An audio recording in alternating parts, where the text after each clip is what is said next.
What does a proportional response look like to the Sony hack? And did Sony make the right decision in pulling the movie, or does that set a dangerous precedent when faced with this kind of situation? Well, let me address the second question first. Sony is a corporation. It suffered significant damage. There were threats against its employees. I am sympathetic to the concerns that they faced. Having said all that, yes, I think they made a mistake.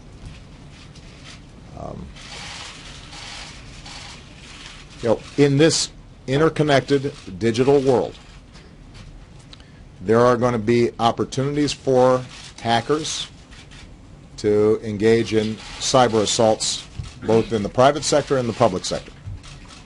Now, our first order of business is making sure that we do everything to harden sites and prevent those kinds of attacks from taking place.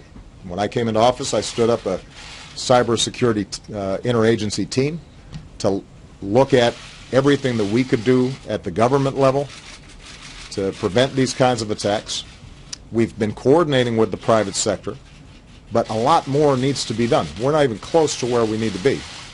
And one of the things in the new year that I hope Congress is prepared to work with us on is strong cyber security laws that allow for information sharing across private sector platforms as well as the public sector, so that we are incorporating best practices and preventing these attacks from happening in the first place.